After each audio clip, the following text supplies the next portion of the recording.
नमस्कार दोस्तों। नमस्ते भारत विद चंद्रकांता में आप सभी दर्शकों और श्रोताओं का हार्दिक स्वागत है, अभिनंदन है। मैं चंद्रकांता कार्यक्रम की होस्ट और आज कार्यक्रम में हमारे मुख्य अतिथि हैं श्री फारूक अफरीदी जी, श्री बुलाकी शर्मा जी और श्री नीरज दहिया जी। आज नमस्ते भारत का जो ये कार्यक्रम है, इसका एक विशेष आयोजन आज किया जा रहा है, जिसमें हम लोग का विषय रहेगा बातचीत और संवाद का राजस्थानी भाषा और व्यंग के सरोकार। तो सबसे पहले मैं फारूक अफरीदी साहब, बुलाकी जी और नीरज जी मुझे स्क्रीन पर दिखाई दे रहे हैं। आप सभी का स्वागत है नमस्ते भारत कार्यक्रम में, अभिवादन है। धन्यवाद। तो धन्यवाद। जी, बातचीत शुरू करने से पहले थोड़ा-सा हम लोग भाषा पर बात करते हैं। जैसे कि आप सभी जानते हैं कि भारत में जो राज्यों का गठन हुआ है, पुनर्गठन हुआ है, उसका आधार भाषाएँ रही हैं। भारत का संविधान 22 भाषाओं को मान्यता देता है। जब हम साहित्य अकादमी पुरस्कारों की बात करते हैं, तो 22 जिन भाषाओं को संवैधानिक दर्जा प्राप्त है, आधिकारिक दर्जा प्राप्त है, उसके अतिरिक्त राजस्थानी और अंग्रेजी के लिए भी केंद्र का साहित्य अकादमी पुरस्कार दिया जाता है। अब अगर हम राजस्थान की भाषा की बात करें, तो अभी तक भी राजस्थानी भाषा को मान्यता नहीं मिल सकी है, आधिकारिक दर्जा प्राप्त नहीं हो सका है। इस मुद्दे पर 2003 या 4 में विधानसभा द्वारा एक प्रस्ताव पारित करके केंद्र को भेजा गया था, जिस पर एस.एस. महापात्रा जी की अध्यक्षता में कमेटी बनाई गई थी। महापात्रा कमेटी ने स्वीकार किया था, ऐसा मान लिया था कि राजस्थानी भाषा को संवैधानिक या आधिकारिक दर्जा दिया जाना चाहिए। बावजूद इसके आज लगभग 1.5 दशक बाद भी स्थिति जस की तस है और राजस्थानी भाषा मान्यता की बाट जो रही है। तो कार्यक्रम की शुरुआत में हम पहले भाषा के मसले पर ही बात करेंगे और चलते हैं सीधा बुलाकी जी के पास। बुलाकी जी के बारे में मैं आपको थोड़ी-सी जानकारी दे दूँ। वरिष्ठ व्यंग्यकार, लेखक और आलोचक हैं और राजस्थान में व्यंग को स्थापित करने में आपकी बहुत ही महत्वपूर्ण और अग्रणी भूमिका रही है। आपके जो राजस्थानी व्यंग हैं, इनकी मैं किताबों के नाम पढ़ना चाहूँगी। कवि, कविता और घरवाली, ये घराड़ी, ये दर बुलाकी जी बताएँगे कैसे इसे हम वाचन इसका कैसे करते हैं। घराड़ी, कवि, कविता और घराड़ी और इज्जत के इजाफे और तीसरा इनका व्यंग संग्रह जो राजस्थानी भाषा में है, जी आपा महान नाम से। इसके अलावा आपके 7 हिंदी में भी व्यंग संग्रह प्रकाशित हो चुके हैं। बुलाकी जी, एक बार फिर से कार्यक्रम में आपका स्वागत है। कृपया आपका माइक अनम्यूट जी कर लीजिए। स्वागत है सर।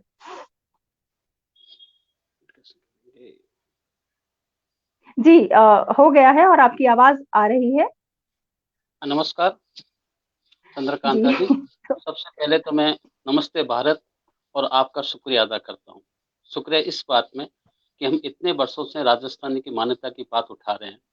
हमें अच्छा लगा कि हिमाचल प्रदेश में इतनी दूर बैठी हुई भी आपको हमारी राजस्थानी भाषा की पीड़ा का एहसास हुआ और आपने राजस्थानी पे कार्यक्रम रखा। और आपको जी, बताना चाहता हूँ मैं कि हमारी मांग आज से नहीं है। लगभग 1 शताब्दी से हम राजस्थानी भाषा की मान्यता की मांग कर रहे हैं। राजस्थानी आंदोलन शुरू से चलता रहा है और 1925 के अंदर 21 फरवरी को तरुण राजस्थान नाम से अखबार निकला था। उसके अंदर सबसे पहले राजस्थानी भाषा की मान्यता की मांग उठी थी और मांग उठाने वाले थे जगदीश सिंह गहलोत और रामदेव चौखानी। और इस तरीके से पूरे देश के अंदर राजस्थानी प्रवासी बसे हुए हैं और उन लोगों ने बराबर राजस्थानी की मांग की। 1925 के बाद में तो बराबर चलता रहा और 1944 में दिनाजपुर में बंगाल के अंदर बहुत बड़े स्तर पे सम्मेलन हुआ, अखिल भारतीय साहित्य राजस्थानी साहित्य सम्मेलन। उस सम्मेलन की अध्यक्षता हमारे बीकानेर के ठाकुर राम सिंह जी ने की थी और उन्होंने अध्यक्ष उद्बोधन दिया था 56 पृष्ठ का। उस 56 पृष्ठ के अंदर उन्होंने राजस्थानी के महत्व को रेखांकित करते हुए बताया था कि हमें मान्यता दी जानी चाहिए। तब से लेके आज तक राजस्थानी की बराबर हम मांग करते रहे हैं और संसद के अंदर भी इस मुद्दे को उठाया जाता रहा है। हमारे बीकानेर के ही निर्दलीय सांसद लोकसभा सदस्य डॉक्टर करनी सिंह 25 साल तक सांसद रहे और उन्होंने कम से कम 3-4 बार निजी विधेयक रख के राजस्थानी की मांग की थी। महाराजा गजेंद्र सिंह जी ने रखा था, अजीत सिंह सिंघवी जी ने रखा था, और विधानसभा के अंदर हमारे गोपाल जोशी दूसरे विधायक है, उन्होंने भी कहा था कि हमें राजस्थानी में शपथ दिलाई जाए। और संसद में डॉक्टर अर्जुन राम मेघवाल जी ने भी ये बात रखी थी, लेकिन हमेशा हम आश्वासन ही मिलता रहा और आज तक हमें मान्यता नहीं मिली। जबकि राजस्थानी बहुत ही समृद्ध भाषा है और उसके बारे में कम से कम 2 लाख से अधिक प्राचीन पांडुलिपियां आज भी सुरक्षित है, अलग अलग जगह, मध्य प्रदेश में, राजस्थान में, गुजरात के अंदर। उनमें से काफी कुछ जो प्रकाशित भी हुई है, अभी भी प्रकाशित हो रही है। हमारा समृद्ध शब्दकोश है, व्याकरण है। और बहुत पहले एक हमारी अलग लिपि हुआ करती थी जिसको मुड़िया लिपि कहते थे। मुड़िया लिपि में ये मात्राएं नहीं हुआ करती थी। और मुझे स्मरण आता है, मेरे पिताजी व्यापार करते रहे हैं और उनकी जो भैया हैं उस भैया मुड़िया लिपि में हुआ करती थी। तो इस तरीके से राजस्थानी मान्यता की मांग हम कर रहे हैं, लेकिन हमें ये इस बात की खुशी है, चाहे सरकार उदासीन रहे, लेकिन जब पूरे देश में राजस्थानी की मांग को जायज ठहराया जा रहा है, उसी का प्रमाण है कि आपने हिमाचल में बैठ के भी हमारे राजस्थानी को, हमारे राजस्थान को गौरव दिया और उस पर चर्चा की। जी बुलाकी जी, बहुत धन्यवाद। और जहां तक भाषा को मान्यता देने का प्रश्न है, तो हिमाचल भी लगभग इन्हीं स्थितियों से जूझ रहा है जिन स्थितियों से राजस्थान जूझ रहा है, क्योंकि हिमाचल को भी अभी तक हिमाचली भाषा को भी मान्यता नहीं मिल सकती है, बावजूद इसके कि बहुत सारा साहित्यिक और लेखकीय काम किया जा रहा है हिमाचल में, हिमाचली भाषा में और हिमाचलियों द्वारा हिंदी में भी। तो धन्यवाद बुलाकी जी। अभी चलते हैं डॉक्टर नीरज दहिया जी के पास। और नीरज जी कवि, आलोचक, अनुवादक और व्यंग्यकार हैं। नीरज जी के बारे में पढ़ते हुए मुझे एक जो खास बात पता चली कि आपने हिंदी और राजस्थानी दोनों से ही स्नातकोत्तर किया है, यानी दोनों ही विषय एक साथ आपने पढ़े हैं, आपका अधिकार है। और आपको साहित्य अकादमी पुरस्कार से भी नवाजा जा चुका है। तो आपकी अगर व्यंग पुस्तकों की हम बात करें तो पंच काका के जेबी बच्चे और टाए टाए फिस नाम से आपके 2 व्यंग संग्रह मेरी जानकारी में अभी तक प्रकाशित हो चुके हैं। तो नमस्ते नीरज दहिया जी, कार्यक्रम में एक बार फिर से आपका स्वागत है। जी धन्यवाद। तो सर जी, नीरज जी आपसे भी मैं भाषा के प्रश्न को ही आगे विस्तार देना चाहूंगी। और मेरी जानकारी के अनुसार जब हम राजस्थानी भाषा की बात करते हैं तो उसमें 6 या 8 के लगभग जो है बोलियां होती हैं, मारवाड़ी, मेवाड़ी, बागड़ी, शेखावटी, ढूंढानी और हड़ौती, और मेवाती को भी शायद इसमें शामिल किया जाता है, जिनसे मिलजुल कर राजस्थान की तो भाषा जिसे हम कहते हैं समग्र रूप से बनी है। तो मैं एक साथ आपसे 2 बातें जानना चाहूंगी कि क्या कोई एक क्षेत्रीय भाषा है जिसे हम राजस्थानी भाषा का नाम दे सकते हैं या देते हैं? और दूसरा कि जैसे बुलाकी जी ने बात की, आपको क्या लगता है कि राजस्थानी भाषा को मान्यता नहीं मिल पाने के पीछे क्या वजह हो सकती हैं कि आज तक 8वीं अनुसूची में शामिल नहीं किया जा सका है? सबसे पहले तो चंद्रकांता जी, मैं नमस्ते भारत और आपको धन्यवाद ज्ञापित करता हूं कि आप इस मंच पर राजस्थानी की बात कर रही हैं। मैं स्मरण कराना चाहता हूं दर्शकों को कि जब हिंदी भाषा का आधुनिक काल आप देखेंगे तो आप पाएंगे कि हिंदी में भी अलग अलग प्रकार की बोलियां रही है, अलग अलग प्रकार के भाषा के रूप रहे हैं। अगर महावीर प्रसाद द्विवेदी नहीं होते और हिंदी को खड़ी बोली मानक रूप में नहीं ढाला जाता तो हिंदी भी अलग अलग क्षेत्रों की क्षेत्रीय भाषाओं के रूप में थी।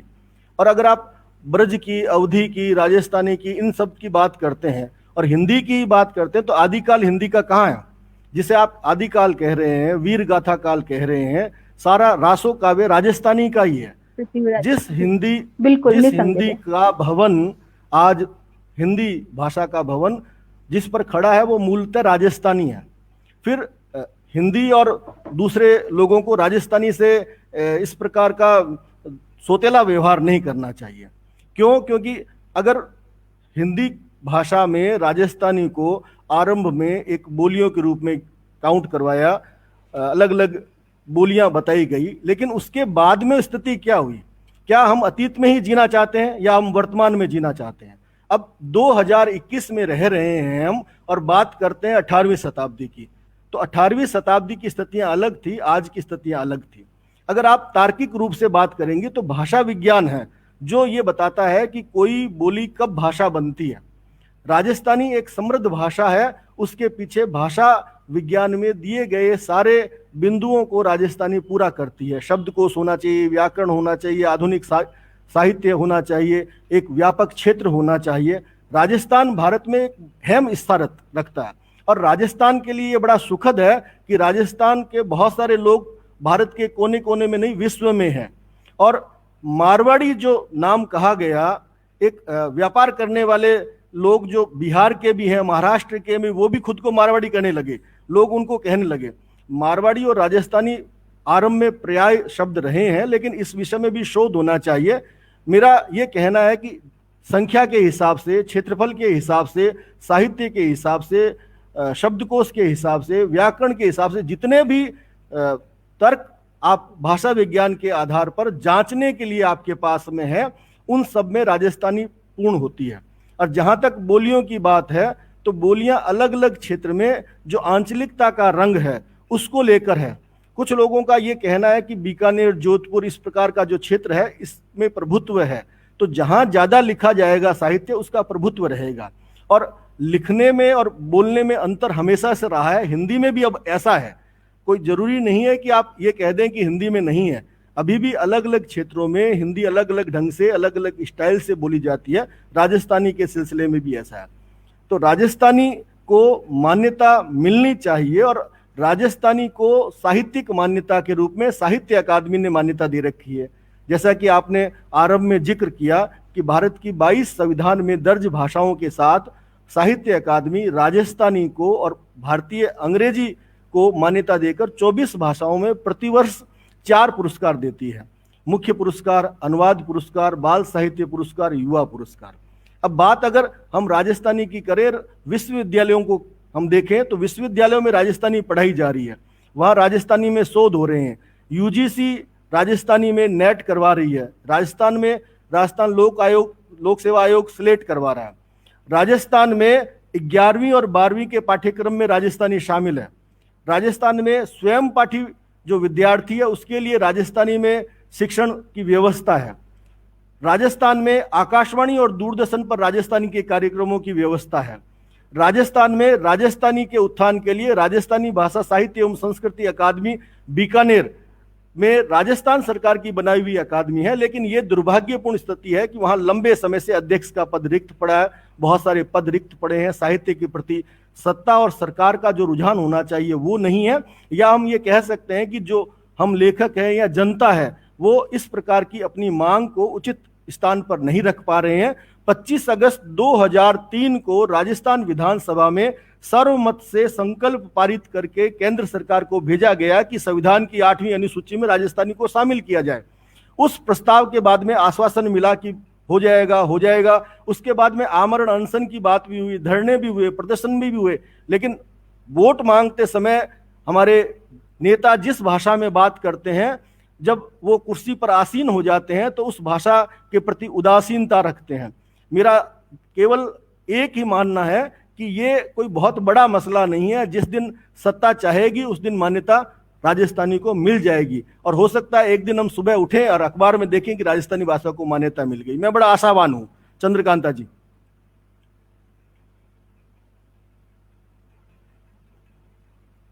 माइक चालू करें चंद्रकांता जी। बुलाकी जी, शुक्र जी।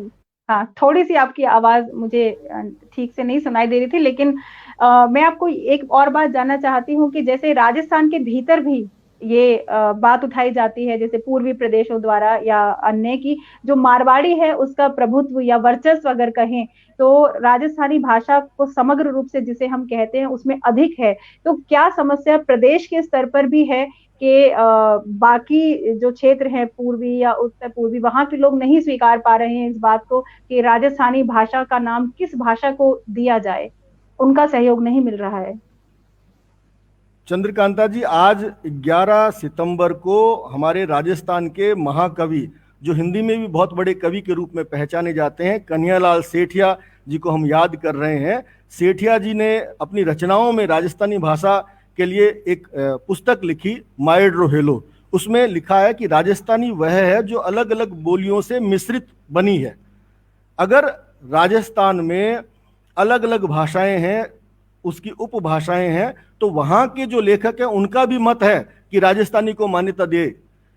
किसी भी प्रकार का कोई भेदभाव नहीं है। अगर आप राजस्थानी भाषा साहित्य संस्कृति अकादमी की पत्रिका जागती जो देखें तो उसमें डॉक्टर अर्जुन देव चारण के संपादन में हमारे राजस्थानी भाषा के पूरे अलग अलग क्षेत्रों के लेखकों ने राजस्थानी के समर्थन में बहुत सकारात्मक बातें लिखी है। तो मेरा केवल इतना ही कहना है कि इसमें आंतरिक रूप से कोई दिक्कत नहीं है, और दिक्कत वहां है जहां बाहर के लोग बैठे हैं।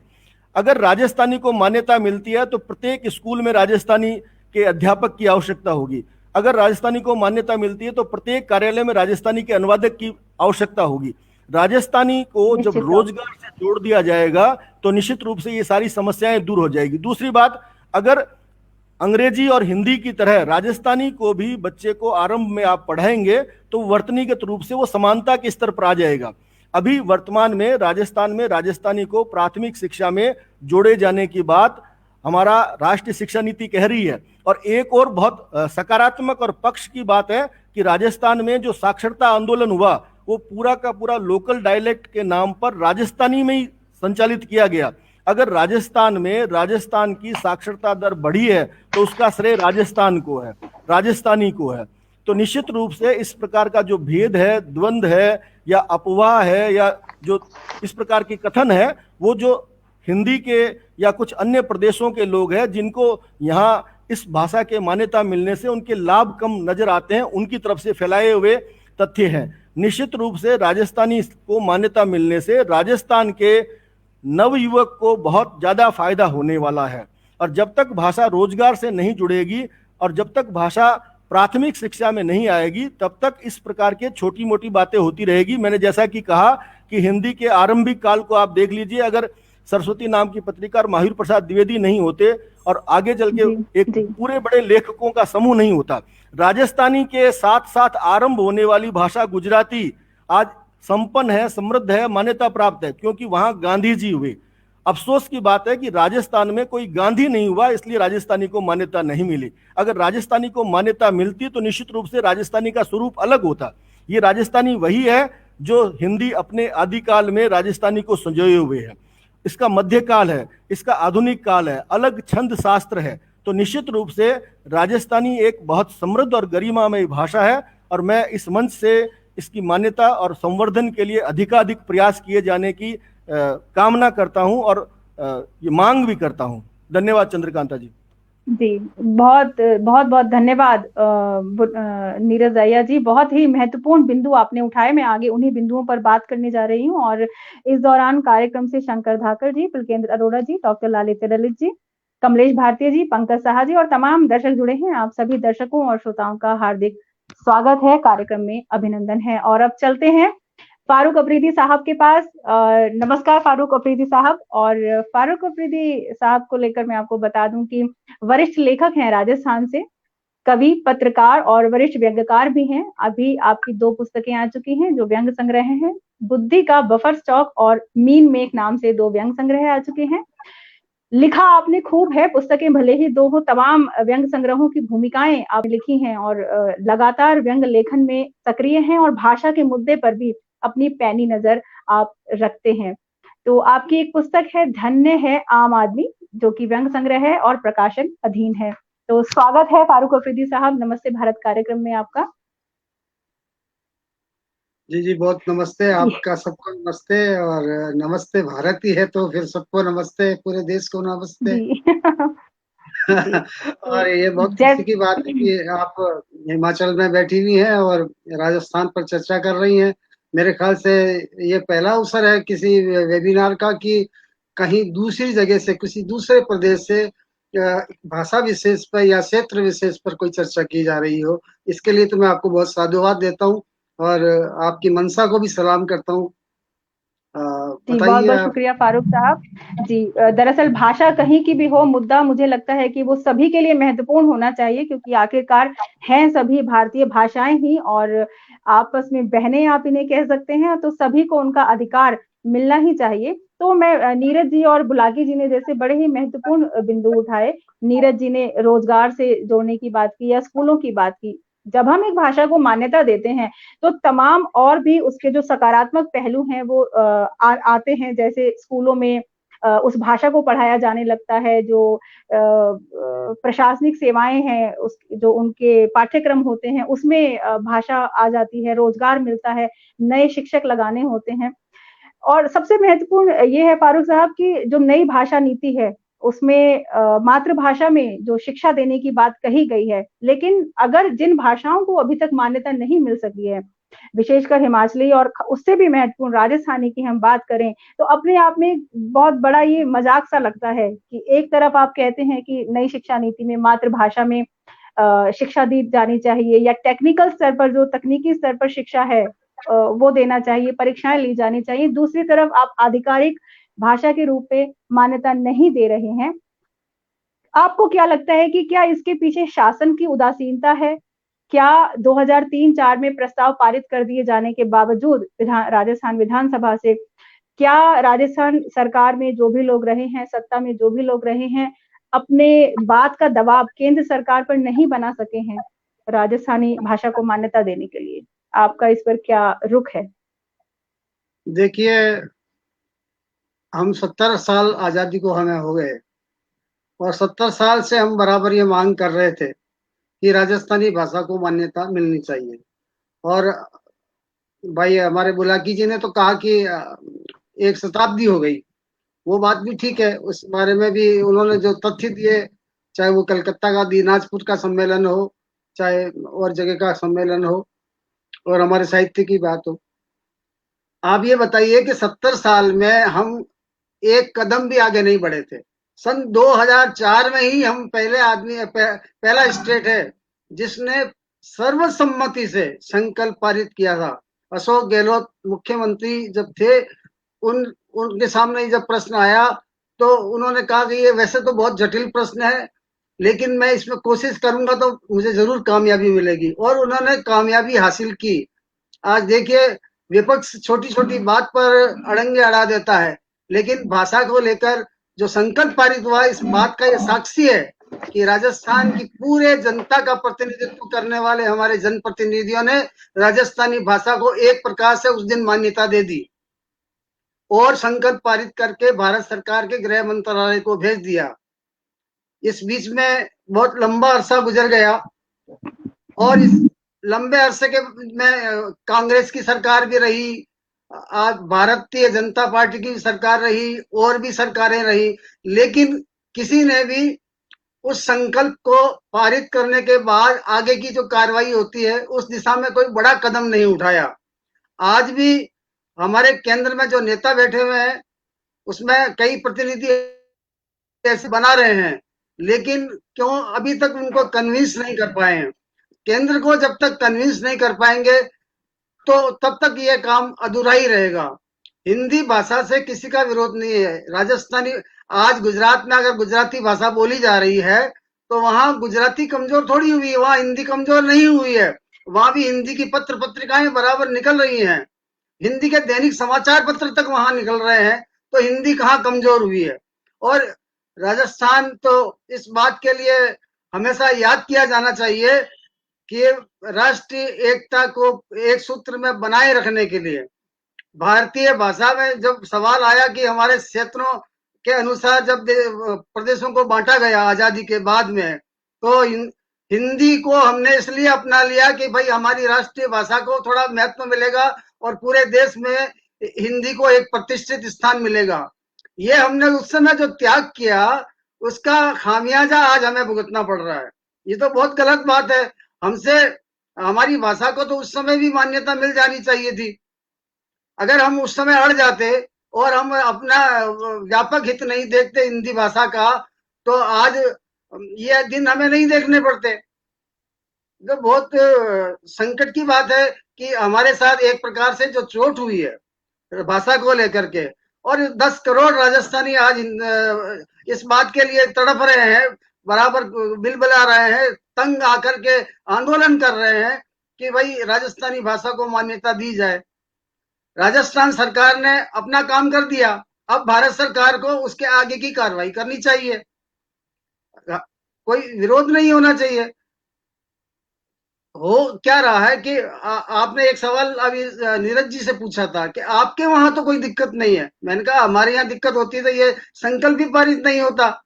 हमारे यहाँ छुटपुट विरोध थोड़ा होता है, क्योंकि जो ब्रज से लगा हुआ इलाका है, कुछ हिस्सा ऐसा है, वो हिस्सा हमारा हिंदी को मान्यता देने के पक्ष में है, और राजस्थानी की बात को लेकर के वो कहता है कि ये कोई भाषा नहीं है।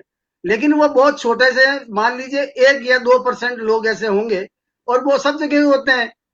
लेकिन राष्ट्रीय परिप्रेक्ष्य में, व्यापक परिप्रेक्ष्य में देखा जाए तो राजस्थानी भाषा को मान्यता इसलिए मिल जानी चाहिए कि राजस्थान का प्राचीन साहित्य हमारे पास, अभी आपको बताया गया कि लाखों पांडुलिपियां हमारे पास अभी भी हैं।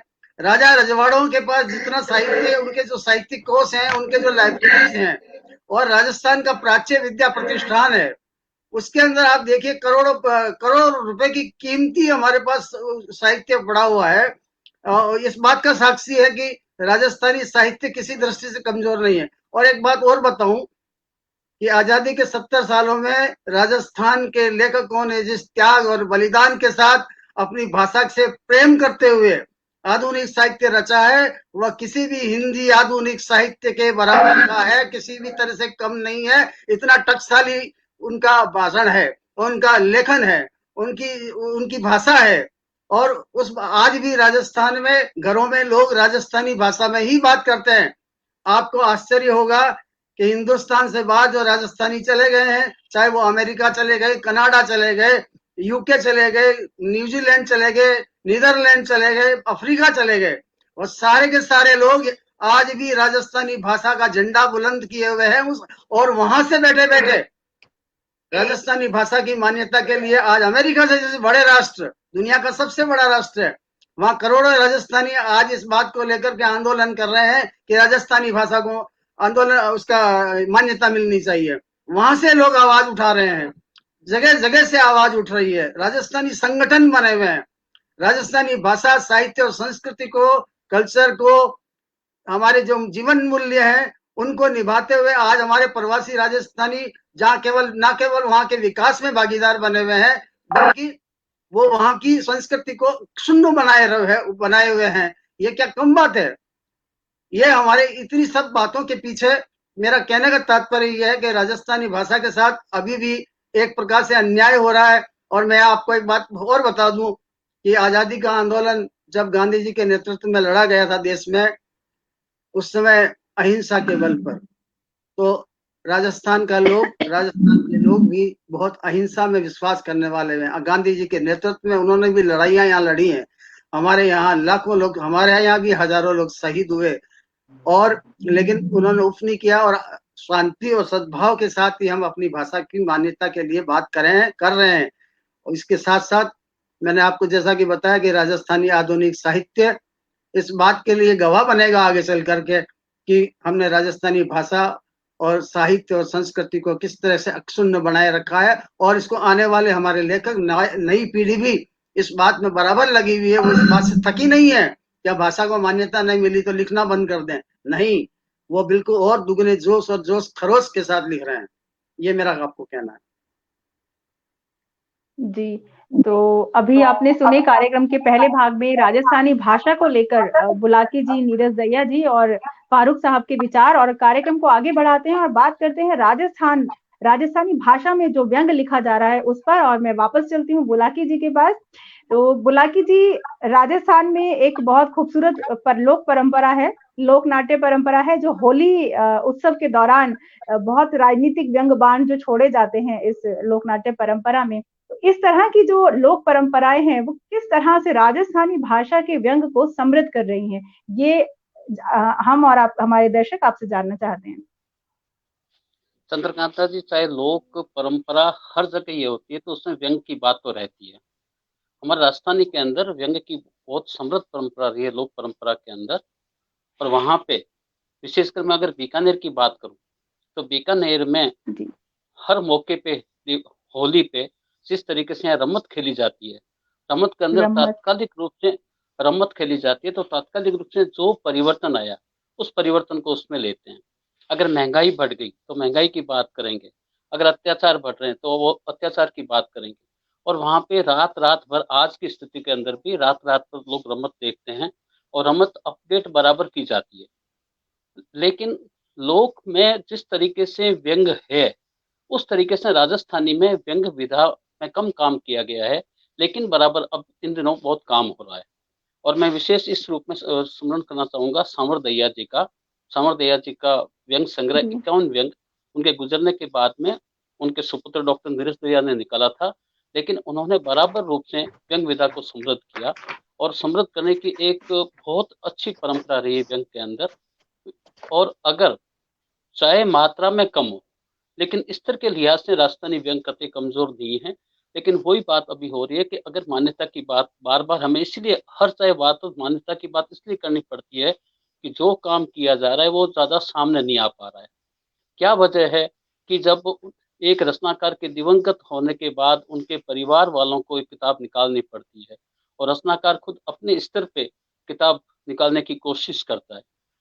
अब बड़ा कभी कभी मुझे आश्चर्य होता है जब महामना मदन मोहन मालवीय, वो राजस्थानी के इतने ज्यादा समर्थक थे। मदन मोहन मालवीय जी ने यह तक कहा था कि बनारस हिंदू विश्वविद्यालय के अंदर जैसे काशी नागरी प्रचारणी सभा का जो कार्यालय है, उसी तरह से राजस्थानी भवन भी उसके अंदर बनाया जाना चाहिए। तो कर्नल टोड ने राजस्थान का इतिहास लिखा था। कर्नल टोड ने यह बात कही थी कि राजस्थानी की भाषा है वो इतनी ज्यादा अपने हिसाब से मौलिक है कि उसका अनुवाद गलत से किया जाना संभव नहीं है।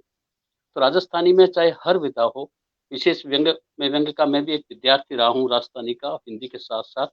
लेकिन साथ में ये मेरी कोशिश रही है कि हिंदी के साथ राजस्थानी में बराबर लिखा जाए। राजस्थानी में भी मेरे व्यंग संग्रह इतने आ जाते हैं जितने हिंदी में आए हैं। इसकी वजह यह है कि यहाँ पे दैनिक अखबार नहीं है राजस्थानी का, साप्ताहिक अखबार नहीं है राजस्थानी का। तो जो नियमित रूप से कॉलम जो मुझे हिंदी में उपलब्ध हुए, नियमित रूप से मैं लिखता रहा वर्षों से, अगर राजस्थानी में इस तरीके से कोई होता तो बराबर मैं भी कॉलम लिखता। फारूक साहब हैं, डॉक्टर नीरज हैं, ऐसे बहुत लोग हैं। तो ये नियमित रूप से अखबार नहीं निकलना, नियमित रूप से पत्र पत्रिकाएं ज्यादा नहीं निकलना, यह भी एक हतोत्साहित करता है रचनाकार को। ये तो रचनाकार का जज्बा है कि वो बराबर लगा हुआ है, अपने स्तर पे अपने खर्चे पे वो अपनी किताबें निकाल रहा है। अकादमियां लंबे समय से, जैसे अभी डॉक्टर नीरज ने बताया, अकादमियां लंबे समय से बंद पड़ी है और मान्यता के लिए 2003 से सर्वसम्मत प्रस्ताव केंद्र को चला गया, वो भी ठंडे बस्ते में। और मुझे कहते हुए कोई झिझक नहीं है, मुझे लगता है कि यह एक देश एक भाषा मानने वाली ये सरकार है। जल्दी से, चाहे वो हिमाचली भाषा हो चाहे राजस्थानी भाषा हो, जल्दी से ये मान्यता देने को तैयार नहीं है। चाहे आश्वासन मिलते रहे। हमारे सांसद जब पहली बार यहाँ गए थे तो नोट सामने रख के कहते थे कि नोट में, कि मुझे ये कहा गया कि नोट में जगह कम है, राजस्थानी कैसे लिखी जाएगी। और बाद में उन्होंने जी बहुत उदाहरण दिए थे और अंत में ऐसी स्थिति आई कि अब वो सांसद इस बारे में बात तक नहीं करते। तो राजस्थानी में चाहे व्यंग विधा हो, व्यंग विधा बराबर आगे बढ़ती जा रही है और बराबर इसके अंदर काम हो रहा है। जी बुलाकी जी जी। कल्पना। और ये अभी आपने लोक नाट्य परंपरा रम्मत जिसे कहते हैं, जो संवाद शैली उनकी होती है, इस तरह जी की जो परंपराएं हैं जो व्यंग को संवर्धित कर रही हैं, बहुत पुराने समय से चली आ रही हैं, हमारे लोक का हिस्सा है महत्वपूर्ण। क्या इस तरह की व्यंग विधाओं का किसी तरह का राजस्थान में दस्तावेजीकरण किया गया है अभी तक, कि लोगों दस्तावेजी को में जानकारी मिल सके? जी इसमें राजस्थान संगीत नाटक अकेडमी ने रमत को लेके एक अलग किताब निकाली थी और कुछ काम हुआ है, लेकिन दस्तावेजीकरण होना बहुत बाकी पड़ा है। हर क्षेत्र की अपनी अलग अलग तरह से लोक चीज रहती है और उस तरीके से अगर सब क्षेत्र विशेष की, सब लोक संस्कृति के हिसाब से लोक कलाओं को इकट्ठा किया जाए तो मैं समझता हूँ कि बहुत बड़ा काम हो सकता है। इस तरीके के काम होने चाहिए और धीरे धीरे होंगे, ऐसा मुझे विश्वास है। जी, बिल्कुल जी आपने कल्पना। ठीक कहा। और जहाँ तक मेरी जानकारी है, शायद अभी तक राजस्थान साहित्यिक अकादमी काम नहीं कर रही है। ऐसा कुछ है, क्योंकि इन सब तमाम चीजों के लिए उसका होना भी बहुत जरूरी है, कि 7 साल अकादमी का से गठन या पुनर्गठन। अब ये फारूक साहब बैठे हैं, पिछली सरकार बीजेपी की पूरा का पूरा कार्यकाल चला गया, अध्यक्ष नहीं बना। और अब भी लगभग 3 साल हो गए, अभी भी अध्यक्ष नहीं बनाया गया है। किसी के लिए भी प्रायोरिटी साहित्य नहीं है सत्ता के लिए, ये मैं खुला कहता हूँ। अगर प्रायोरिटी होती। और दूसरी बात बहुत कड़वी लगे कि ये भी मैं कहना चाहता हूँ कि रचनाकार भी खुल के बात क्यों नहीं करते, कि उनको ही कुछ न कुछ लगता है कि अगर अभी बोल दिए तो कुछ लाभ से वंचित रह जाएंगे। खुल के नहीं बोलना भी नुकसानदायक है, खुल के बोलना भी चाहिए। खुल के बोलने वाले बहुत ही कम है, सबको अपने अपने लाभ दिखाई देते हैं, और यह भी एक नुकसान की बात है, क्योंकि बोलना चाहिए। जी, बुल्लाकी जी, बहुत अच्छा आपने संदर्भ उठाया और फारूक साहब से इसकी खबर लेंगे हम थोड़ी देर में, लेकिन पहले चलते हैं नीरज दहिया जी के पास। इस दौरान कार्यक्रम से हाफिज रियाज, राकेश शंकर भारती जी और प्रत्युष गुलेरी जी भी जुड़े हैं। आप सभी का स्वागत है, सभी दर्शकों का अभिनंदन है। तो नीरज जी, आपने अनुवाद में बहुत सारा काम है आपका। आपसे मैं ये जानना चाहती हूँ कि जहां तक राजस्थानी व्यंग से, मतलब राजस्थानी भाषा के जो व्यंग है, उनका जो हिंदी में अनुवाद है, उसकी क्या स्थिति है राजस्थान में? बिल्कुल चंद्रकांता जी, ये आपका सवाल, मैं बात करूं इस पर, इससे पहले मैं आपको एक बात कहना चाहता हूं। बुलाकी जी ने जो बात कही कि एक भाषा एक देश की कल्पना भारत में नहीं हो सकती है। हमारे दिनकर जी ने जो बात कही थी अपने निबंध में, वो बड़ा प्रसिद्ध निबंध है, या रंग रूप भेषवासा चाहे अनेक हो, हिंद देश के निवासी सभी जन एक है। तो ये अनेकता में एकता की बात है। अगर कोई अनेकता में एकता को नहीं समझता है तो उसका कुछ हो नहीं सकता है, उसको समझाया ही नहीं जा सकता है। अगर आप राष्ट्रीय पोशाक की बात करेंगे तो फिर एक पोशाक कर दीजिए, एक खान पान कर दीजिए, सब कुछ एक कर दीजिए। जब अलग अलग क्षेत्र है, भौगोलिक स्थितियां हैं, अलग अलग सबके रीति रिवाज है, संस्कार है, संस्कृति का अलग अलग क्षेत्रों में विकास हुआ है। राजस्थान की आम जनता हिंदी में पूर्ण रूप से समझने में सक्षम नहीं है। मैं बड़े दुख के साथ ये कहना चाहता हूं कि मैंने भी हिंदी को सीखा है, और अब भी हिंदी में कुछ राजस्थानी के कारण से इस प्रकार की त्रुटियां होती है। तो राजस्थान का जो आदमी है वो राजस्थानी को समझता है, जानता है, उसी से, उस भाषा से उसकी अगर शिक्षा दीक्षा कर दी जाती है तो उसका अधिक भला होगा, उसका अधिक सर्वांगीण विकास जिस होने की बात कर रहे हैं वो तभी संभव है जब बच्चे की शिक्षा उसकी मातृभाषा में हो। और मातृभाषा में शिक्षा के लिए अगर राजस्थान का नया स्वरूप भी करना पड़े तो करना चाहिए, क्योंकि इतने बड़े क्षेत्र की मान्यता की बात, भाषा की बात, बच्चों के भविष्य के साथ आप खिलवाड़ कर रहे हैं, जो बिल्कुल गलत है। अगर राजस्थान के किसी क्षेत्र को राजस्थान से हटाते हुए नए राजस्थान का निर्माण करके भी राजस्थानी को मान्यता दी जाती है, भाषा के लिए कार्य होता है, तो मैं कहूँगा कि ऐसा भी होना चाहिए। इसके बिना हमारे राजस्थान के जो बच्चे हैं, आने वाली पीढ़ी है, वो पूरी की पूरी अपनी जड़ों से कट जाएगी। अगर किसी बच्चे को भाषा से काट दिया जाता है तो उसके साथ बहुत बड़ा अन्याय किया जाता है। ये एक श्रेणी, एक तरह का अपराध है। और अनुवाद की बात करते हैं तो राजस्थान में हिंदी का कोई विरोध नहीं है, अलग अलग भाषाएं हैं, यहाँ उर्दू है, सिंधी है, पंजाबी है, सब तरह की भाषाएं हैं। राजस्थान का प्रत्येक लेखक हिंदी का सम्मान करता है, और सम्मान की सबसे बड़ी बात है कि अनुवाद के माध्यम से, मूल लेखन के माध्यम से हिंदी में लिख रहे हैं। राजस्थान में विकट परिस्थितियां भाषा को लेकर है, लेकिन उसके बाद भी राजस्थान के प्रत्येक लेखक, चाहे बुलाकी शर्मा जी हो, फारूक आफरीदी जी हो, या मैं स्वयं हूं, या किसी अन्य लेखक को ले लीजिए, हम हिंदी में भी उसी ढंग से पैरवी करते हैं। हिंदी भी हमें उतनी ही प्यारी है जितनी राजस्थानी है। तो पहले माँ का जो सम्मान होना चाहिए, उस पर हम अपनी बात कह रहे हैं। हमारी माँ राजस्थानी है तो राजस्थानी का पूरा सम्मान चाहिए। अनुवाद के माध्यम से 101 राजस्थानी की कहानियों को मैं हिंदी में लेके आया, 51 कवियों को हिंदी में लेके आया। राजस्थानी की अनेक जो साहित्य अकादमी से पुरस्कृत कृतियां हैं, उनको मैं राजस्थानी से हिंदी में लेके आया।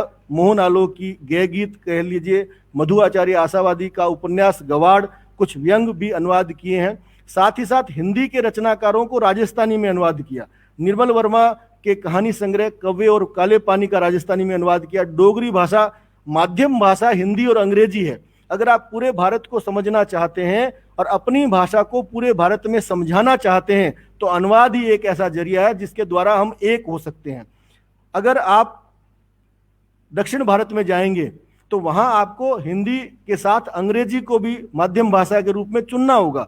वो लोग वहां जिस प्रकार भाषा से प्रेम करते हैं वैसा ही प्रेम हम करते हैं। हमारा प्रेम भी देखा जाए कि एक लेखक अपने खर्चे से किताब छपवाता है, अपने खर्चे से अपने मित्रों को भेजता है, पूछता है फोन करके आपको किताब मिली क्या, आपने पढ़ी क्या, क्या प्रतिक्रिया है। ये लेखकों में ऐसी जिजीविसा है अपनी भाषा को लेकर, कोई किसी के कहने से काम नहीं कर रहे हैं, ये अपनी भाषा के लिए एक लेखक का आत्मचिंतन है, आत्म चेतना है, जिसके कारण से वो इतने जुड़े हुए हैं। व्यंग के क्षेत्र में बुलाकी शर्मा जी ने जो बात कही उसी को मैं आगे बढ़ाते हुए कहता हूं, लगभग संख्यात्मक रूप से अगर हम संग्रहों की गिनती करेंगे तो 50 से कम संग्रह राजस्थानी में निकले होंगे। और व्यंग, जिस व्यंग को विधा के रूप में स्थापित करने की बात कर रहे हैं, वो सांवरदिया, बुलाकी शर्मा और अनेक ऐसे लेखक हैं जिन्होंने किए। हमारे बिणजारो नाम से एक वार्षिक पत्रिका निकलती है, नागराज शर्मा बड़े व्यंगकार हैं, वो राजस्थानी से प्रेम करते हैं, व्यंग कवि रहे हैं, मंचों पर बड़े जोश से कविताएं सुनाते रहे हैं, बड़े लोकप्रिय कवि रहे हैं, व्यंग लिखते हैं, व्यंग संग्रह आए। प्रतिवर्ष एक वार्षिक पत्रिका निकालते हैं, व्यंग को स्थान देते हैं, अन्य रचनाओं को स्थान देते हैं। ये राजस्थानी के लिए कार्य करना, अपने अपने मोर्चे पर लेखकों का कार्य करना, जनता का जागरूक होना एक नई दिशा और गति को दर्शाता है। एक और साथ में बात की, जो सरकारी पदों पर व्यक्ति है, नौकरियों में है, वो निश्चित रूप से उतनी बात खुलकर नहीं कह सकते हैं। जो सेवानिवृत्त हो चुके हैं वो कह सकते हैं। हर एक पद का अपना एक दायित्व होता है, एक सीमाएं होती है, बंधन होती है, लेकिन उसके बाद भी अगर हम पॉलिसी की ही बात करते हैं तो पॉलिसी में ही ये है कि बच्चे की शिक्षा मातृभाषा में होनी चाहिए। हर एक राजस्थान के लेखक को, हर एक जन को, जन जन को जितना राजस्थानी से प्रेम है उतना ही हिंदी से होना चाहिए। आप कहीं कोई ऐसा सबूत नहीं बता सकते हैं कि कोई राजस्थानी, जैसे फारूक साहब ने कहा कि अहिंसा पर चलने वाले लोग हैं, गांधी जी के विचारों पर चलने वाले लोग हैं। राजस्थानी में गांधी जी के विचारों का अनुवाद करके एक पुस्तिका निकाली है, हमारे नागौर जिले के कलेक्टर और कवि हैं जितेंद्र कुमार सोनी।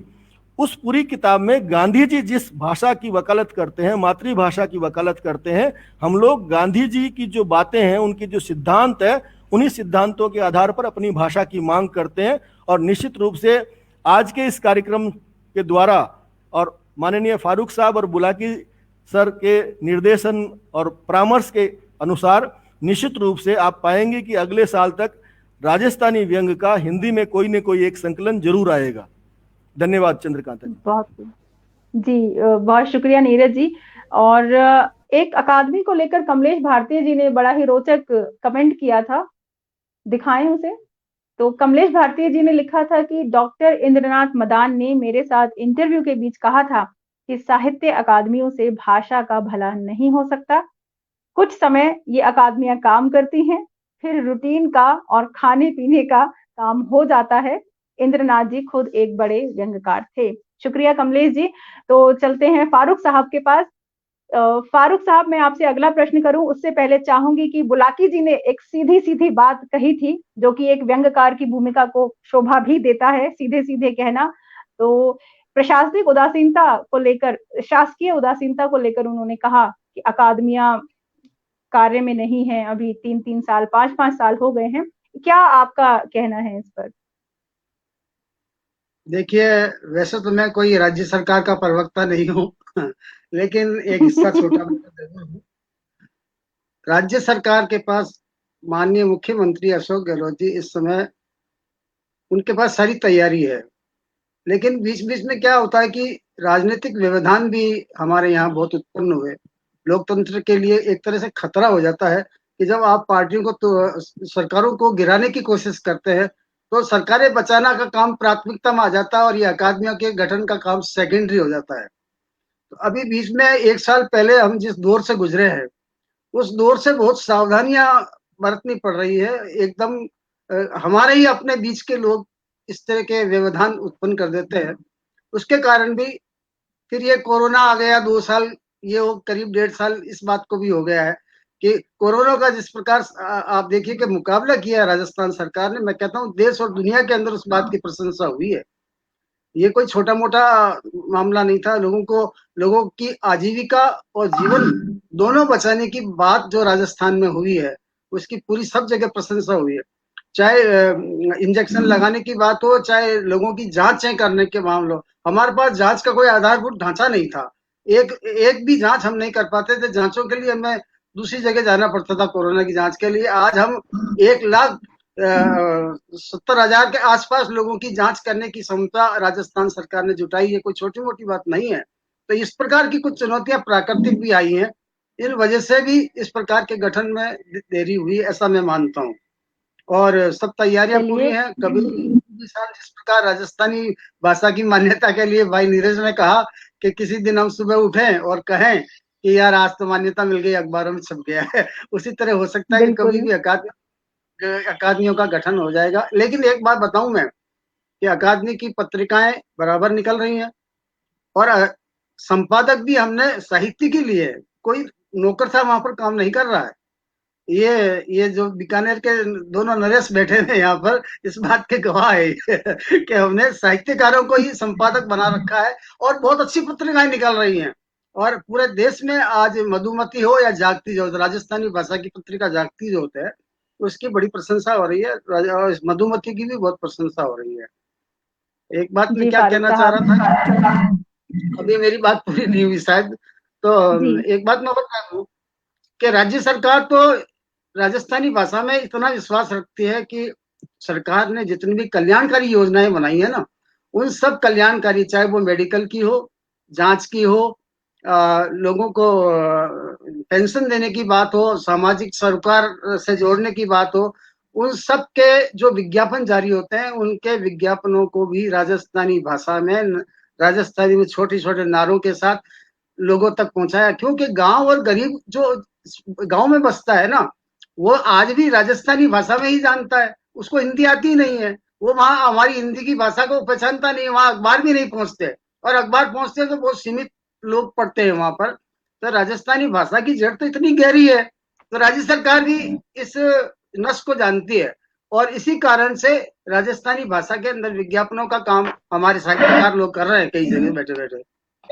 तो संवेदनशील है राजस्थानी भाषा के प्रति भी, राजस्थानी मान्यता के प्रति भी राज्य सरकार, जैसा कि मैंने बताया कि सबसे पहले पहल की हमने, उसको किसी ने आगे नहीं बढ़ाया। हमारे बाद भी मुख्यमंत्री और भी आए थे, उनकी भी तो दायित्व था, उन लोगों को भी तो कोशिश करनी थी, उनकी भी अपनी सरकार थी। कभी कभी क्या होता है कि आपकी विरोधी सरकार ऊपर बैठी है, कभी यहाँ दूसरी बैठी है, दूसरी पार्टी की बैठी है, तो वो भी एक तरह से ये एक राजनीतिक अखाड़ा बन जाता है। राजनीतिक अखाड़ा भाषा को नहीं बनाना चाहिए, और ये इतनी तो विशाल हृदय के साथ काम करना चाहिए, क्योंकि देश सबका सब कुल मिला के, सारा मिला करके ही तो एक देश बनता है। तो ये बात हुई नहीं, हमारे कुछ अच्छी बातें हुई, वो अच्छा नहीं हुआ। अब भी प्रयास कर रहे हैं, राज्य सरकार इस दिशा में पूरी तरह से प्रयत्नशील है, और राजस्थानी भाषा का मान सम्मान बढ़ाने की दृष्टि से किसी भी तरह से कभी पीछे नहीं रहेगी, ये ऐसा मेरा सोचना है। जी फारूक साहब, और उम्मीद करते हैं, दुआ करते हैं, प्रार्थना करते हैं कि एक दिन हम सुबह उठेंगे और वाकई जैसा कि नीरज जी ने कहा और आपने कहा कि सुबह उठेंगे और राजस्थानी भाषा को अखबार पढ़ने को मिलेगा कि मान्यता मिल गई। ऐसा जरूर हो, ये दुआ है हम सभी की। तो आपसे मैं ये जानना चाहती हूँ फारूक साहब, आपने खूब व्यंग लिखा है, क्योंकि आपने बहुत सारी व्यंग भूमिकाएं भी लिखी हैं, तो आपने व्यंग, जाहिर सी बात है, पढ़ा भी बहुत है। तो एक बात अक्सर व्यंग को लेकर कही जाती है कि व्यंग जो है वो शोषितों के पक्ष में खड़ा होता है। क्या आपको वाकई में लगता है कि व्यंग शोषितों के पक्ष में ही खड़ा होता है, जो आज हमारे व्यंगकार लिख रहे हैं या राजस्थानी व्यंगकार जो लिख रहे हैं, तो क्या उनका व्यंग शोषितों के पक्ष में है? बिल्कुल। मैं एक बात बता दूं आपको कि आंचलिक भाषा के अंदर लिखने वाले लेखक, चाहे वो आपके यहाँ हिमाचल में लिखें, चाहे राजस्थान में लिखें, चाहे गुजरात में लिखें, चाहे महाराष्ट्र में लिखें, उनके अंदर जो अपने लोगों के प्रति संवेदना होती है, और भ्रष्टाचार के प्रति उनकी जो आक्रोश उनके अंदर जो भीतर होता है, और सत्ताओं के प्रति जो प्रतिरोध की जो भावना होती है, वो आंचलिक भाषाओं में हिंदी की अपेक्षा ज्यादा है। हिंदी का लेखक कई बार चालाकी बरत देता है, वो सत्ता के साथ जुड़ जाता है। व्यंग का काम ये नहीं है, लेकिन क्या आज पूरे देश में आप भी व्यंग से जुड़ी हुई हैं, और हमारे दोनों साथी भी व्यंग से जुड़े हुए, और हमारे बहुत से साथी सुन रहे होंगे जो इस पूरे देश के इस नमस्ते भारत के जरिए जुड़े हुए हैं। क्या क्या हम सच्ची तरह से, सच्चाई से, ईमानदारी से, निष्ठा से गरीब के साथ खड़े हैं क्या? नहीं है। जो नहीं है खड़े, वो व्यंगकार नहीं है, वो अपने लेखन के साथ धोखा कर रहे हैं, दगा कर रहे हैं, छलावा कर रहे हैं। वरना व्यंग का मूल तत्व यही है कि आप गरीब के साथ खड़े होंगे, आप शोषण के विरुद्ध खड़े होंगे, आप अत्याचार के विरुद्ध खड़े होंगे, आप असमानता के विरुद्ध खड़े होंगे, आप गैर बराबरी के बराबर खड़े होंगे, शोषण के विरुद्ध खड़े होंगे। ये काम तो है ना। हमें इन प्रवृत्तियों के खिलाफ ही तो ये व्यंग लिखने की विधा ही विकसित हुई है। वरना तो हिंदी के साहित्य की बहुत सी दूसरी विधाएं हैं, उसमें इन चीजों की छूट नहीं है जो हमारे व्यंग के अंदर है। इसलिए राजस्थान का साहित्य और राजस्थानी जो व्यंग लिखे जा रहे हैं, उसमें भी मैं आपको बता दूं कि वो दर्द है, वो पीड़ा है, आम आदमी के साथ वो खड़ा है। कुछ मैं उदाहरण भी देना चाहूंगा कि सावर दैया जी ने जो व्यंग की उनकी किताब उनके देहावसान के बाद आई, उनके सारे के सारा व्यंग पढ़ डालिए। उन्होंने अपने ही शिक्षा विभाग के में वो सर्विस करते थे। उन्होंने शिक्षकों के नैतिक दायित्वों के प्रति जो उनका गैर जिम्मेदाराना भाव रहा, उसको लेकर के बड़े व्यंग लिखे।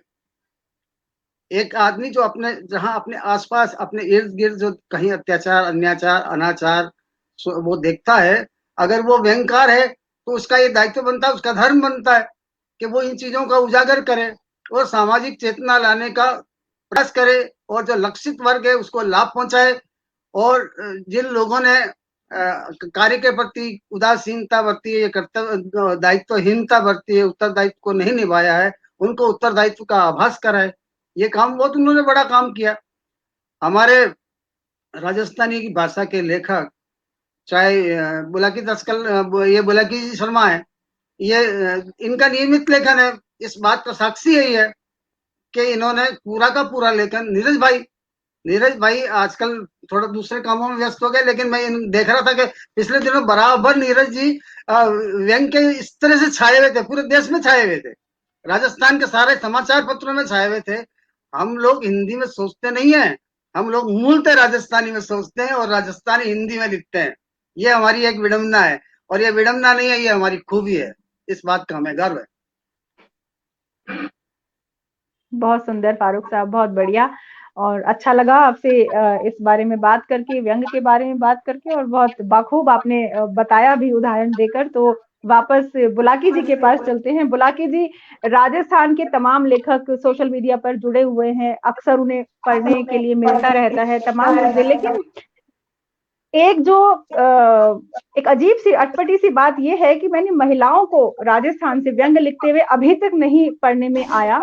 तो जबकि महिलाएं कहानी, कविता और साहित्य या उपन्यास लेखन में बहुत सक्रिय हैं, क्या वजह हो सकती है कि महिलाएं व्यंग लेखन में सक्रिय नहीं है, विशेष रूप से जब हम राजस्थान की बात करते हैं?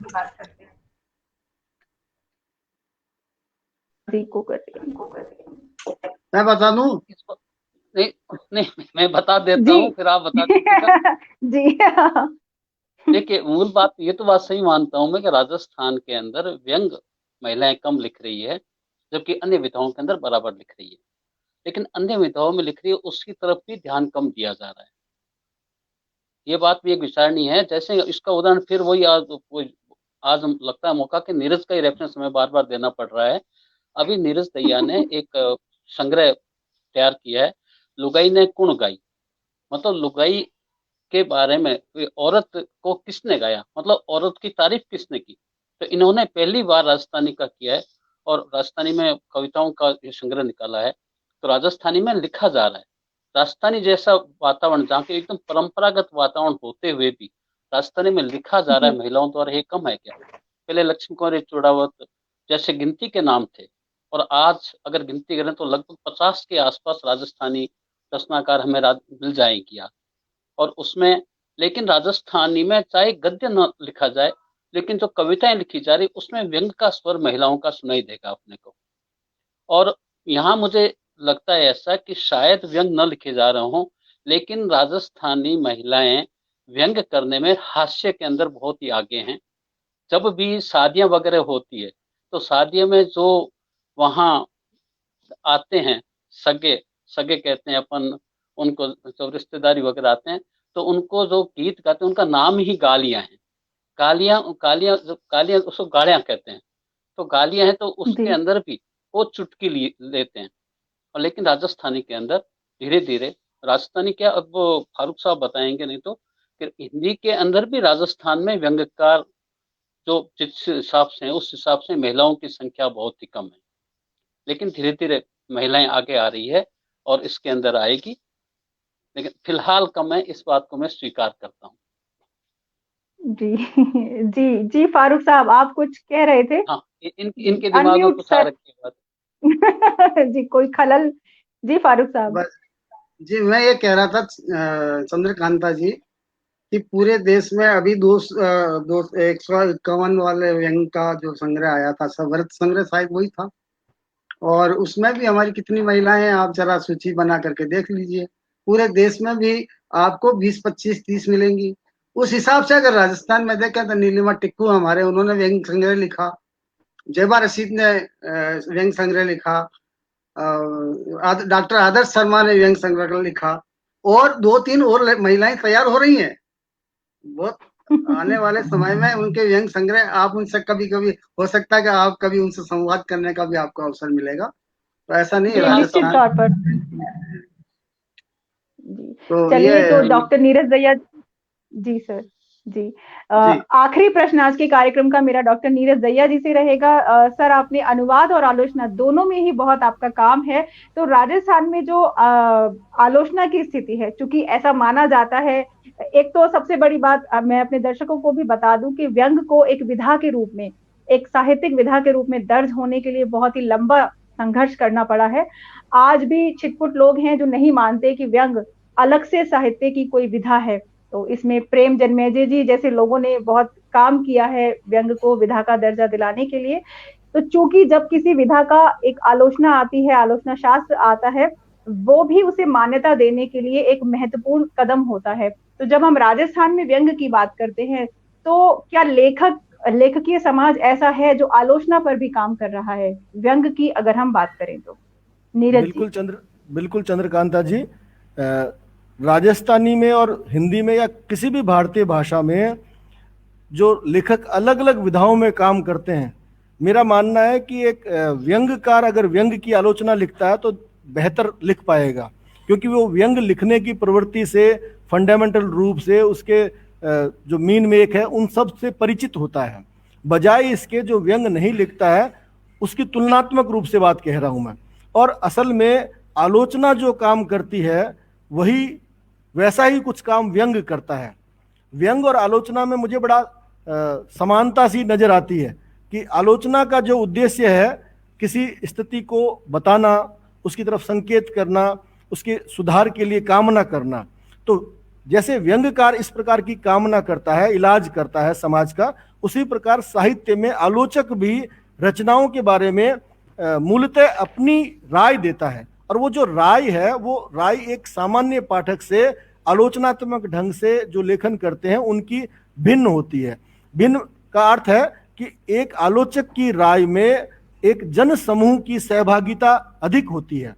वो जिस ढंग से सोचता है वो पूरे समग्र परिवेश को, अपनी परंपरा, विकास और अन्य भाषाओं के संदर्भ में उस रचना का मूल्यांकन करता है। तो निश्चित रूप से जिस प्रकार व्यंग्यकार से बहुत सारे लोग नाराज रहते हैं, जिस पर व्यंग लिखता है वो खफा हो जाता है, उसी प्रकार आलोचक भी अगर किसी लेखक के बारे में कुछ लिखता है तो बड़ी सावधानी से उसको लिखना पड़ता है, बेखौफ लिखना पड़ता है। व्यंग्यकार को बेखौफ रहना पड़ता है, इसी प्रकार आलोचक भी बेखौफ होकर अगर लिखेगा तो निश्चित रूप से उसका मूल्य अधिक होगा। तो राजस्थानी में और राजस्थान के साहित्य को लेकर हिंदी में भी आलोचना बहुत कम हुई है। राजस्थान का जो हिंदी का समृद्ध साहित्य है वो हिंदी पटल पर इस रूप में नहीं रखा गया है, नहीं देखा गया है, तो फिर राजस्थानी की बात तो बाद की रह गई है। राजस्थानी में जो प्रयास किया है या हिंदी के कुछ प्रयास किया है, तो इसमें एक बड़ी समस्या ये है कि आलोचना जो है अपने समकालीन लेखकों पर, समवयस्क लेखकों पर, अग्रज लेखकों पर होनी चाहिए। मेरा मानना है कि अगर आप प्रेमचंद के बारे में आलोचना करते हैं, लिखते हैं, वो भी एक काम है, लेकिन उससे जरूरी और महत्वपूर्ण काम है आप अपने समकालीन लेखकों पर ये काम करें। अगर मैं फारूक आफरीदी साहब बुलाकी शर्मा के सृजन सरोकार नाम से एक किताब है आलोचनात्मक, पूरी इनकी सृजन यात्रा पर, अगर कोई लेखक जीवन में 40-50 साल तक लिख रहा है और उसके लिखे हुए को कोई मूल्यांकन ही नहीं हो तो उसे क्या लगेगा। तो कम से कम एक लेखक को अपने दूसरे लेखक के प्रति इस प्रकार की जिजीविषा होनी चाहिए, इस प्रकार की समझ सूझबूझ या कहें कि ऐसा अंतर दृष्टिकोण अपनाना चाहिए, उसकी अंतर्दृष्टि होनी चाहिए कि इन लेखकों पर भी करना चाहिए। और एक अकेला व्यक्ति सब कुछ नहीं कर सकता है। मेरा मानना है कि आलोचना में बहुत सारे रचनात्मक लेखकों को जुड़ना चाहिए। और इसके साथ एक और आपके साथ समस्या आएगी कि आप जिसकी आलोचना लेखन पर लिखेंगे, किताब लिखेंगे, वो आपकी प्रशंसा करेंगे, लेकिन जिन पर आपने नहीं लिखी है वो आपसे उम्मीद करेंगे, और आप नहीं लिख रहे हैं वो आपको निश्चित रूप से खारिज करेंगे, कहेंगे ये कोई काम थोड़ी ना। अब इस बारे में बुलाकी शर्मा जी हमारे साथ में है, तो बुलाकी शर्मा के सृजन सरोकार किताब बहुत मेहनत से तैयार की है और लेखक स्वयं संतुष्ट है, हमारे दूसरे मित्र भी संतुष्ट है, लेकिन इस संतुष्ट की श्रेणी में बहुत सारे हमारे मित्रों के नाम असंतुष्ट वालों के भी है। वो कहते हैं इन पर क्यों लिखे, अभी जरूरत ही क्या है, तो कब लिखेंगे। तो मैं एक बार फिर से अपने सभी मित्रों से, लेखकों से निवेदन करना चाहता हूं कि आप समीक्षा और आलोचना में निश्चित रूप से अपना योगदान दें। अगर आप अपने समकालीन लेखकों पर लिखते हैं तो निश्चित रूप से वो अधिक ऊर्जावान होकर साहित्य में अधिक रचनाएं दे पाएंगे, मेरा ऐसा मानना है। धन्यवाद चंद्रकांता जी। बहुत बहुत खूब, बहुत खूब जी। बुलाकी जी, चूंकि कार्यक्रम अब समापन की ओर है तो कार्यक्रम का समापन हम अफरीदी साहब से करेंगे, लेकिन आप जाने से पहले कुछ कहना चाहेंगे? चूंकि बहुत ही ज्ञानवर्धक आज का सत्र रहा, तमाम बातें राजस्थानी भाषा और व्यंग को लेकर हमने की, और मैं ईमानदारी से आपको बताऊं तो जितना मैंने सोचा था उससे भी कहीं अधिक बातें सुनने, जानने और समझने के लिए मिली। तो मैं आज आप तीनों की उपस्थिति को इस कार्यक्रम की उपलब्धि कहूंगी कि हमारे दर्शक, श्रोता और खुद मैं भी बहुत लाभान्वित हुई आपके जो विचार हैं उनसे। तो बुलाकी जी। मैं तो बहुत ही, देखा जाए तो बहुत ही खुशी महसूस कर रहे हैं हम तीनों ही कि हिमाचल कौन सा है, हमारा राजस्थान, हमारी राजस्थानी। इस तरीके से आगे भी मुझे विश्वास है कि आप राजस्थान के बारे में आगे भी चर्चा करेंगी, मुझे विश्वास है, क्योंकि आपके चेहरे से लग रहा है कि अभी राजस्थानी पे चर्चा आपको लग रही है कुछ कम हुई। तो अगली बार आप करेंगी। आपका बहुत बहुत आभार, और नमस्ते भारत का भी आभार, और भारत को भी नमस्ते, आपको भी नमस्ते, मित्रों को भी नमस्ते। जी धन्यवाद बुलाकी जी। जी फारूक साहब, और चूंकि जैसा कि परंपरा है, मुझे कार्यक्रम संचालन के दौरान ये चीज सीखने के लिए मिली कि हमेशा जो वरिष्ठ होते हैं कार्यक्रम में, उन्हीं से कार्यक्रम का आपको समापन कराना चाहिए, जिसे तिलकेंद्र अरोरा जी ने मुझे बताया कि कलश स्थापित करना जिसे कहा जाता है। तो मैं आप ही के पास वापस आती हूँ और चाहती हूँ आप 2 शब्द कहें, उसके बाद हम विदा लेते हैं। मैं समझता हूँ कि आज नमस्ते भारत के मंच पर ये जो कार्यक्रम हुआ है, राजस्थानी भाषा और साहित्य, संस्कृति और व्यंग पर, राजस्थानी हमारे जो सामाजिक सरोकार हैं उन पर बहुत सी भाषा को लेकर के, मान्यता को लेकर सारी बातें हुई हैं। उसमें मेरे दोनों सहयोगी विद्वानों ने, भाई नीरज ने और बुलाकी ने, बहुत ही अच्छा तरीके से पूरे परिदृश्य को अपने सामने रखा, और बहुत लोगों के सामने इस बात का खुलासा हुआ होगा कि राजस्थानी भाषा कितनी समृद्ध है, और उसके प्रति अब तक जो दुर्भावना का भाव रखा गया है वो हमारा कितना अनुचित था। और आने वाले समय में सभी लोगों से इस बात की अपेक्षा है कि राजस्थानी भाषा की मान्यता के लिए न केवल हिंदी भाषी लोग बल्कि अन्य भाषा भाषी लोग भी हमारे समर्थन में साथ आएंगे, और आपका ये कार्यक्रम हमारे लिए एक माइलस्टोन साबित होगा। और मैं सब राजस्थानी भाषा के उन तमाम लेखकों और राजस्थानी समाज को इस बात के लिए धन्यवाद देता हूँ कि इस प्रकार के आयोजन आज हुआ और पूरे दुनिया के अंदर ये आज देखा जा रहा है। मैं चंद्रकांता जी को इस बात के लिए बधाई देना चाहता हूँ कि उन्होंने इस प्रकार का इनिशिएट लिया, और इस प्रकार के आयोजन और होते रहें। इससे हमारी भाषा भी समृद्ध होगी, हमारे लेखक भी समृद्ध होंगे, उनका आत्मसम्मान भी बढ़ेगा और उनकी रचनाएं भी अधिक से अधिक हमारे सामने आएंगी। एक बार पुनः मैं आप सबका बहुत-बहुत आभार व्यक्त करता हूँ। जी, बहुत-बहुत शुक्रिया फारूक अफरीदी साहब, नीरज दहिया जी, बुलाकी शर्मा जी, आप सभी इस कार्यक्रम में आए और आपने इस मंच को न केवल गरिमा प्रदान की बल्कि अपने मौलिक विचारों से और अपने वैचारिक मीमांसा से समृद्ध किया। मैं आप सभी दर्शकों और श्रोताओं का भी हार्दिक अभिनंदन करती हूँ जो इस कार्यक्रम में रचनात्मक रूप से जिन्होंने भी भागीदारी की। एक और बात जाने से पहले मैं कहना चाहूंगी कि हिंदी पखवाड़ा अभी चल रहा है और तमाम हिंदी को लेकर आयोजन होते रहते हैं। पता नहीं हिंदी को इससे कितना फायदा हो रहा है या नहीं हो रहा, लेकिन हमें क्षेत्रीय भाषाओं पर भी या ऐसी भाषाओं पर भी जिन्हें उनका सही हक, अधिकार और सम्मान नहीं मिला है, उन पर भी बात करनी चाहिए। एक जन विमर्श पैदा करना चाहिए ताकि उस पर बात हो और सरकारें सुने हमारी उस बात को। इसी मंशा के तहत नमस्ते भारत का आज ये आयोजन राजस्थानी भाषा को लेकर किया गया था। समय और सुविधा के अनुसार भविष्य में भी बाकी भाषाओं पर इस तरह के कार्यक्रम होते रहेंगे। आप सभी कार्यक्रम से जुड़े एक बार फिर से आप सभी को धन्यवाद। नमस्कार, नमस्ते भारत, सायोनारा।